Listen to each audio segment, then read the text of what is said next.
विषय चल रहा है ईश्वर का भली भांति ध्यान किस प्रकार से करना योग्य है, जो महर्षि दयानंद सरस्वती जी द्वारा संध्या की पुस्तकों में दिया गया है, जो संस्कार विधि, पंच महायज्ञ विधि या अन्यत्र भी मिलता है, उसकी विधि है। और ऋषि को इस संध्या के बताने का प्रयोजन यही है कि प्रत्येक आत्मा उन्नति को प्राप्त हो और प्रत्येक आत्मा परमात्मा के द्वारा प्रदत्त सामग्री से उपासना करे।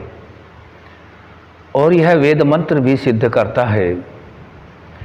वेद मंत्र कहता है, ओम ये प्राणतो निमिषतो माहित्वे की द्राज जगतो बभूव य ईश यस्य द्विपद चतुष्पद कस्मै देवाय हविषा विधेम।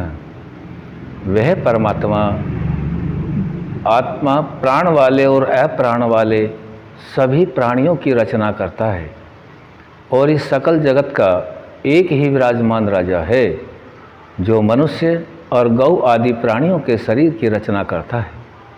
यहाँ हम जो संध्या से संबंधित विषय कहा गया है, वो विषय आता है कि हम सभी अपनी उत्तम सामग्री से विशेष भक्ति करें, अर्थात उसी की आज्ञा पालन करने में तत्पर रहें। तो हम सभी को यह जानना है कि वह उत्तम सामग्री क्या है।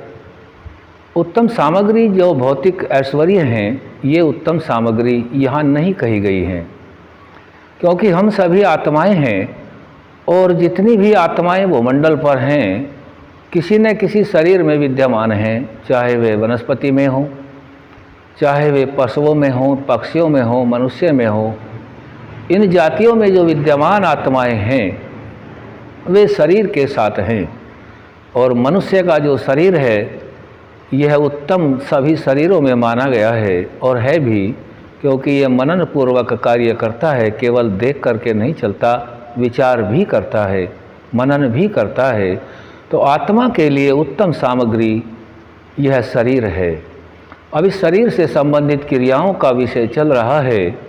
अभी तक हमने जाना है ओम वाक वाक, ओम प्राणः प्राणः, ओम चक्षु चक्षुः, ओम श्रोत्रम श्रोत्रम, ओम नाभि, ओम हृदयम, ओम कंठः, ओम शिरः।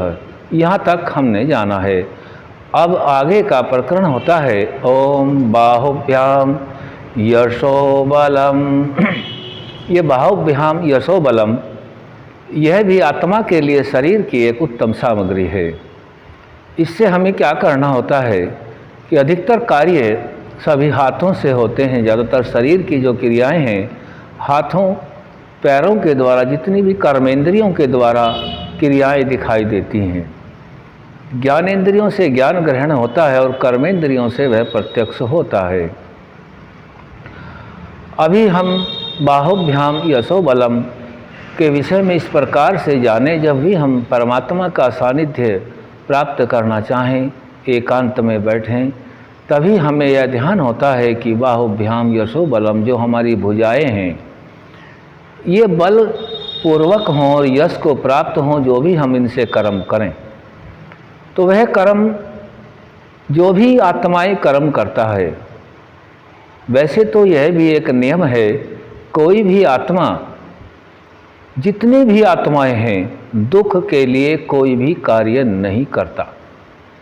सभी कार्य, चाहे वे परिणाम कुछ भी हो, लेकिन जिस वक्त कार्य कर रहा होता है, कार्य रूप होता है, उस वक्त वह आत्मा उसमें सुख देख रहा होता है। हम सभी को ये बताया, अपना वैराग्य अभ्यास के माध्यम से ही यह जानना है कि कौन सा कार्य उत्तम है, तभी हम विवेकपूर्ण निर्णय ले सकते हैं। निर्णय तो सभी लेते हैं, बिना निर्णय के तो कार्य आगे ही नहीं बढ़ता। लेकिन किससे मन से निर्णय हो रहा है, देखा देखी हो रहा है, वैसे ही हो रहा है, बुद्धि से हो रहा है या विवेकपूर्ण निर्णय हो रहा है। तो यहाँ जो ऋषियों ने हमें बताया कि विवेकपूर्ण निर्णय लेने के लिए ऋषियों का जो ज्ञान है, हमें वह अवश्य ही प्राप्त होना चाहिए। क्योंकि मनुष्य क्या करता है, जितना भी ऐश्वर्य होता है, चाहे वह ज्ञान का हो या भौतिक अन्य सामग्री का हो, वो सभी विद्यमान प्रकृति में रहता है, इस भूमंडल पर रहता है। जहाँ तक भी विद्यमान रहता है उसको अपनी क्षमता के अनुसार प्राप्त किया जाता है। प्राप्त करने के अनुसार यदि मनुष्य यह मान लेता है कि यह तो उसी का हो गया है, वो व्यक्ति भ्रम में है, अविद्या से ग्रसित है, क्योंकि प्राप्त किया हुआ है लेकिन वह उसका नहीं है। कुछ समय के लिए प्राप्त है जब तक उसके पास शरीर है। जब यह शरीर नहीं है तो वह दूसरा उसको प्राप्त करेगा, भले ही हमारा पुत्र पत्नी भाई क्यों न हो, लेकिन आत्मा वह दूसरा ही होगा। तो हम सभी को बाहुभ्याम यशो बलम के बारे में इस प्रकार से विचार करना है कि जो भी हमारी भुजाएं हैं इनसे हम उन्नति के लिए कार्य करें। जो भी कार्य परमपिता परमात्मा ने आत्मा के लिए शरीर रूपी जो साधन दिए हैं, कोई भी निष्प्रयोजन नहीं है। इनका हम सभी सदुपयोग करें और उन्नति की ओर बढ़ते चलें, तभी हमारा मनुष्य जीवन सार्थक होता है। और ऋषियों की संध्या की विधि देने का भी प्रयोजन यही है कि प्रत्येक आत्मा परमात्मा के बताए ज्ञान के अनुसार उन्नति को प्राप्त हो, क्योंकि परमात्मा का उद्देश्य भी केवल मोक्ष प्राप्ति करने का है और आत्मा का भी अंततः उद्देश्य मोक्ष में जाने का ही है।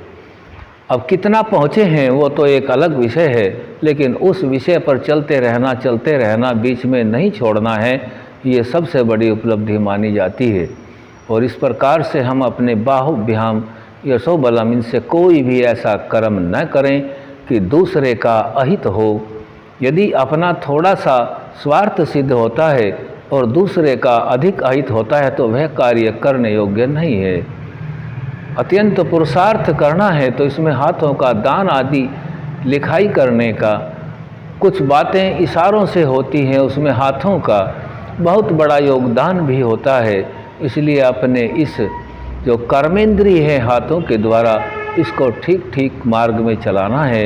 यह उन्नति में बाधक न हो, साधक ही बने। समाज के अंदर से जो प्रेरणा आती है, जैसा हमारे अंदर मन कर्म और वचन से होता है, वैसा ही समाज भी हमें प्रतिक्रिया दे देता है।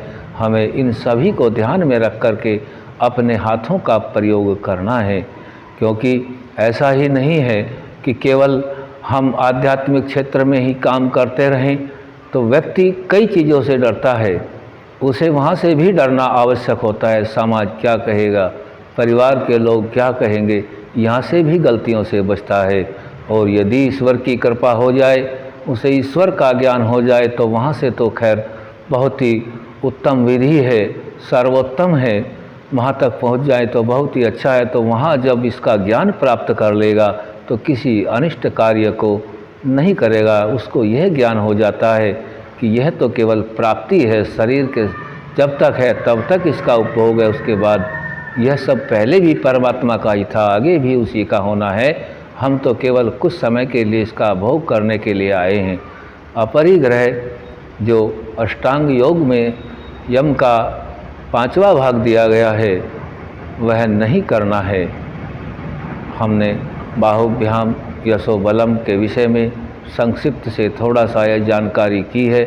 इसको जानकर के भी हम परमात्मा का धन्यवाद ही करते हैं कि उस परमात्मा ने हमारे ऊपर यह असीम कृपा की है कि हमें शुभ कार्य पुरुषार्थ करने के लिए यह शुभ हाथों को दिया है। इनसे हम ऐसे कर्म करें जो शुभ हों और ये बल से युक्त हों और यश को प्राप्त हों।